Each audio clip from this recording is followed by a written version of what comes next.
Hi, this is Moose Jaw Matt. Welcome back to Nature and Science for Kids. We have an interview this time with Geoff White from Knoxville, Tennessee, and he's going to share an experience he had in the ocean.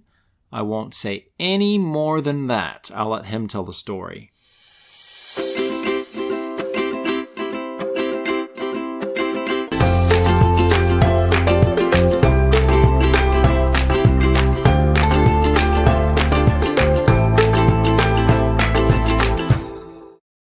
So welcome to the podcast again. You were on about a year ago, I think, for about a shark story you had. And now this time it's related to sharks, but a little different. So start at the beginning.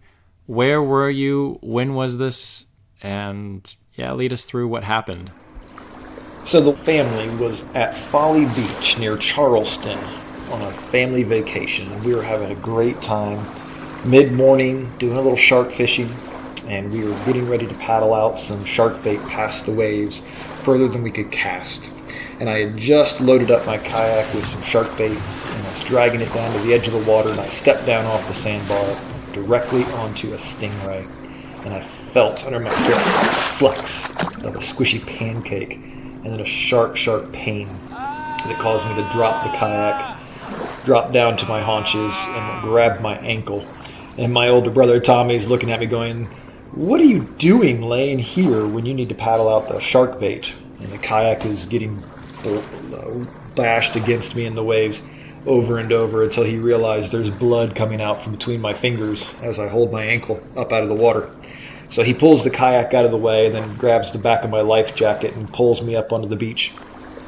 And then through gritted teeth I said, "I stepped on a stingray."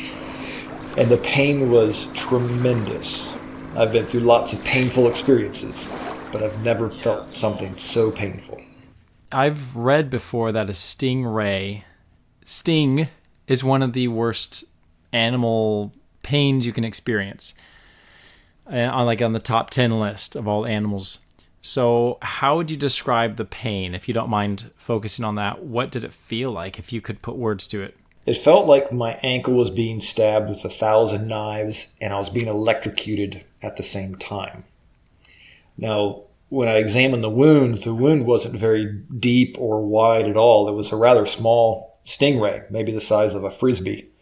But the barb had gone in and hit the bone, and the venom that is coated on the barb is an instant venom that attacks the nerves. And so it just was tremendous. I mean, I didn't want to move. My muscles were clenched tight.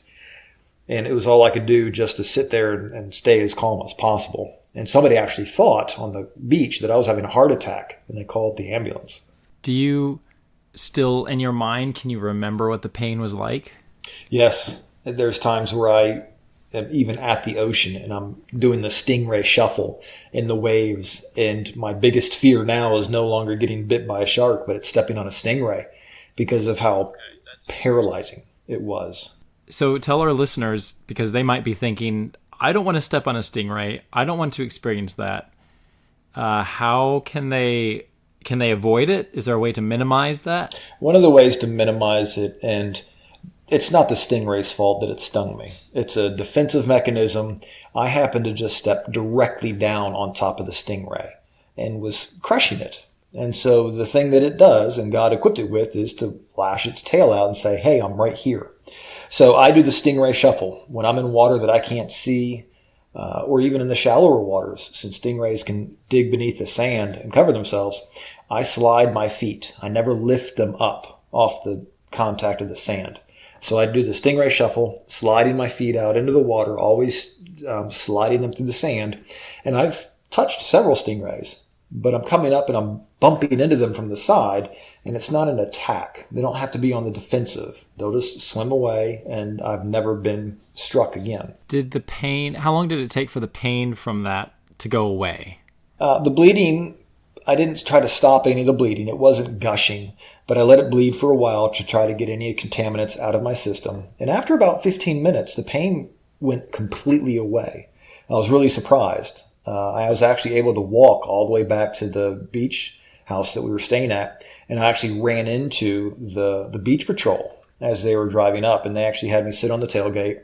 They wanted to irrigate it, make sure that it was clean. There was no barb stuck in, and the pain was just fine. And they said, you can go to the emergency room if you want, but really what they're going to do is give you a shot to make sure that there's not a bacterial infection, or you could just get a pill for that. But the best thing to do to make sure that the toxin is broken down is go put your foot into the hottest water that you can stand, and that'll break down some of the proteins that make the venom bad. And so when I got back to the beach house, and my wife, who's a nurse, she went and got really hot water, and I started putting my ankle in there. Then the venom pain came back for whatever reason. It was there for 15 minutes. It went away for about 15, 20 minutes.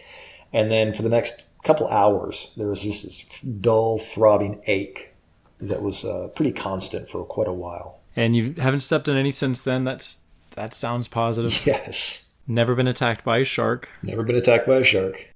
Do you feel like you've learned anything from that experience? It gives me a greater appreciation to make sure that I'm not hurting animals intentionally or unintentionally. I need to make sure that when I'm in a habitat in which an animal lives, am I being respectful? Am I making sure that I'm not polluting its area? Am I keeping trash cleaned up? If I'm going to encounter it, I'm not there to hurt it, harm it, or remove it. I need to be respectful and make sure that I'm doing what I can to keep it and its stress levels low. So it's really changed the way that I interact with nature, and I want to make sure that I'm an observer and not an interrupter. Well, I'm glad you're okay, and thank you for sharing a painful experience you've had. Thank you, Mr. Joel Matt. It's always a pleasure to be on your podcast.